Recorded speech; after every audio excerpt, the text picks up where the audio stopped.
राज्यात हिवाळ्याची चाहूल देणारी गुलाबी थंडी दाखल झाली आहे।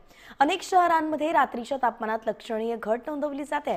नागपूर, नाशिक, पुणे, औरंगाबादमध्ये म्हणजेच छत्रपती संभाजीनगरमध्ये सकाळी धुक्याची चादर आणि गार वाऱ्यांची अनुभूती नागरिक घेत आहेत।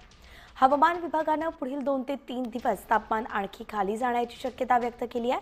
तर अचानक पडलेल्या या थंडीमुळे सकाळच्या व्यायामप्रेमी विद्यार्थी आणि प्रवाशांना गारठा जाणवतोय। बदलत्या हवामानामुळे आरोग्याची काळजी घेण्याचं आवाहन सुद्धा करण्यात आलंय। तर शेतकरी वर्गासाठी ही थंडी लाभदायी ठरू शकते अशी अपेक्षा आता व्यक्त होते।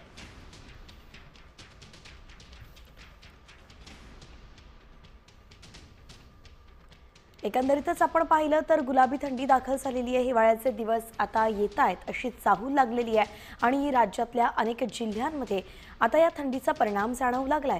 अनेक ठिकाणी तर निचांकी म्हणजे 8 अंशांच्याही खाली पारा गेलाय। शेकोट्यांचा आधार ग्रामीण भागातील नागरिक घ्यायला लागले तर शहरात सुद्धा थंडी जाणवते। छत्रपती संभाजीनगर सुद्धा गारठलेलं आहे। परभणीत सर्वात निचांकी 7.9 अंश सेल्सिअस तापमान नोंदवलं गेलं। धुळ्यात 8.2 अंश सेल्सिअस तापमान होतं। जेऊरमध्ये 9 अंश सेल्सिअस तापमान होतं। तर निफाड 9 अंश सेल्सिअस वरती नोंदवलं गेलं।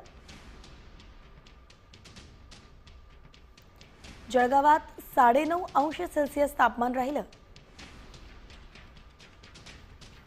परभणीत 7.9 अंश सेल्सिअस तापमानात नोंद झाली।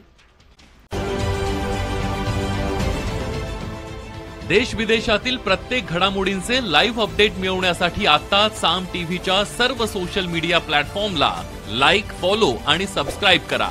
तसंच सर्व नोटिफिकेशनसाठी बेल आयकॉन प्रेस करायला विसरू नका।